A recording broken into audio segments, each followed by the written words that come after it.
parce que sinon c'est la seule explication possible.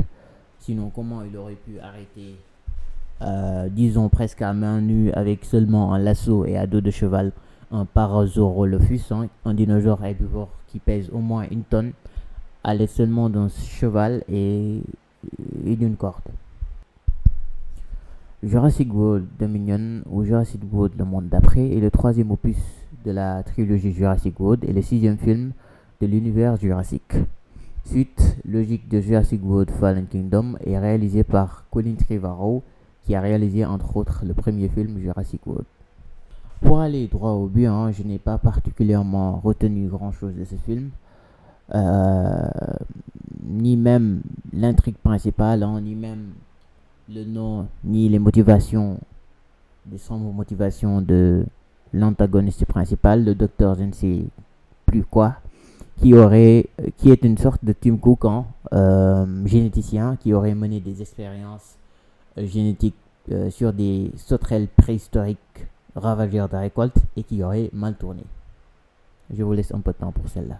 Bref, dès les premières minutes du film, avec des dinosaures qui sont supposés être des animaux préhistoriques, dangereux et sanguinaires, on se retrouve à la place avec des sortes de dinosaures humanoïdes, des humains enfermés dans des corps de reptiles, tellement leurs gestuels et comportements sont semblables à ceux des humains. Parlons d'humains, Owen lui n'en est certainement pas un, parce que sinon c'est la seule explication possible. Sinon comment il aurait pu arrêter, disons presque à main nue, avec seulement un lasso et à dos de cheval, un Parasaurolophus, un dinosaure herbivore qui pèse au moins une tonne, à l'aide seulement d'un cheval et d'une corde.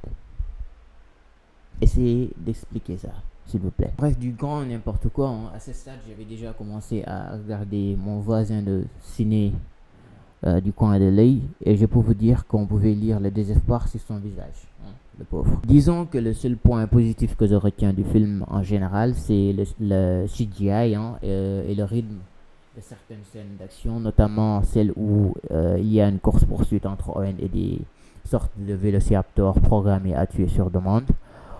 Mis à part ça, je suis globalement très déçu du film. Vous l'aurez compris, globalement, l'intrigue principale du film, c'est des sauterelles génétiquement modifiées, comme pour les dinosaures dans Jurassic Park 1. Sauf que là, on passe carrément de l'Indominus Rex, ce grand dinosaure terrifiant modifié génétiquement, à des sauterelles préhistoriques. Pas besoin d'en rajouter. Toutefois, c'est un film, disons, enjoyable. Vous pouvez prendre votre du bon temps en regardant ce film.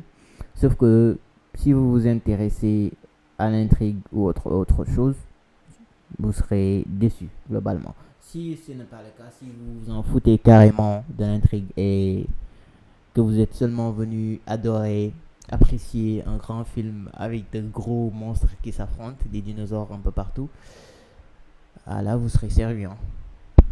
Salut.